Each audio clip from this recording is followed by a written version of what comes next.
Hello and welcome to the Financial Times in Seoul. Earlier I spoke to Oh Yoon-dae, Chairman and Chief Executive of KB Financial Group.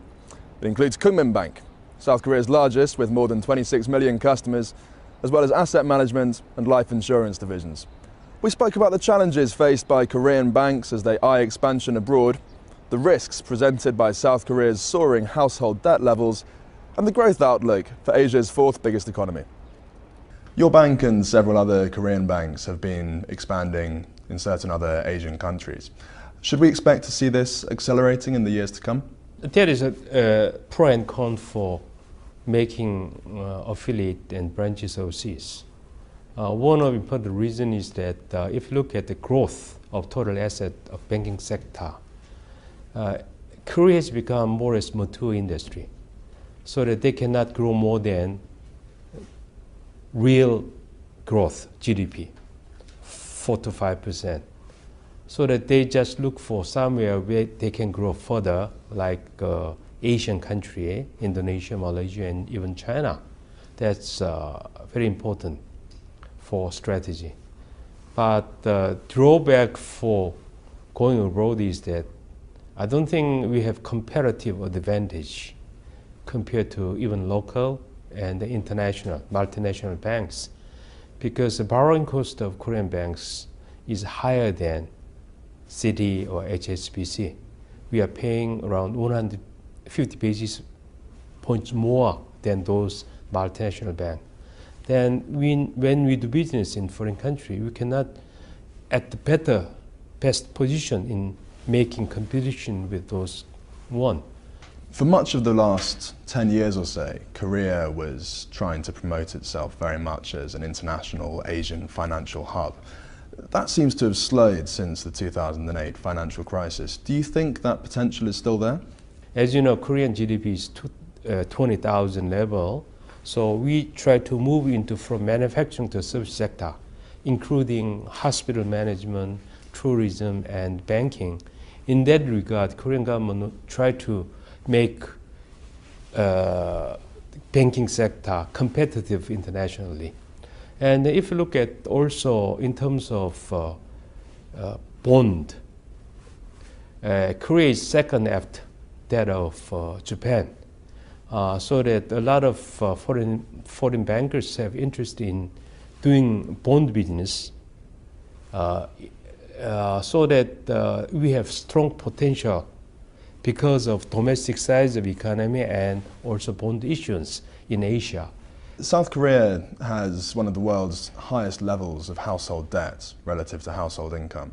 Do you see this as a potential financial systemic risk? Yes, definitely, because by having around 30% of indebtedness of household to their income, it is higher compared to other countries.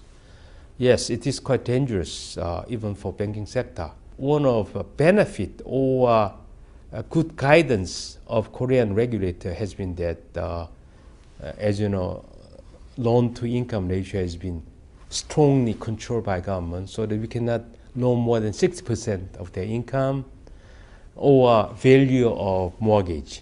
So that still we have room of 30%, unlike the case of United States, where even loan by commercial bank has been higher than the market value of the mortgage, but still we have a cushion. But if the economy is going worse and worse because of international economic slowdown, that will have definitely have impact on Korean commercial bank. We've been hearing a lot of talk in the run-up to the general election about economic democratization. What sort of changes do you think we can expect? Economic democratization is necessary, but nobody knows what is the contents of economic democratization. And then also, I don't think those guys are smarter than business person. It is just populism coming from elections.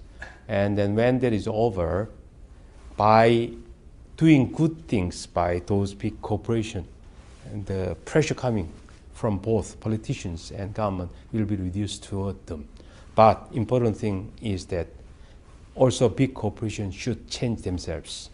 Could you describe for us the relationship between the Korean banks and the big Korean conglomerates, largely manufacturing groups, that have been making so much progress around the world? As you know, Korean economy has been growing, and then there have been a lot of Korean multinationals, as I mentioned, like Hyundai Motor Company, and Samsung, LG, and POSCO. That we, as a banker, cannot provide service to those companies when they do business abroad, because we, as I mentioned earlier, the funding cost of Korean bank is higher than those of HSBC or Citi or Santander. So that they borrow money not from us, they go to those bankers. And then even in case of, let's say, Samsung Electronics, their credit worthiness is as good as Korean government as well as Korean bankers. So it is cheaper for them to go directly rather than relying on banking sector. And that kind of situation has been created during the process of 3 decades, because those foreign banks have been in Korea and doing business with Korean multinational, at the time, Korean bigger corporations. So when Korean multinational go Latin American country, then instead of KB go there providing services, they rely on American banks. So that is a very important reason why Korean commercial bank cannot be expanded as Korean industry did.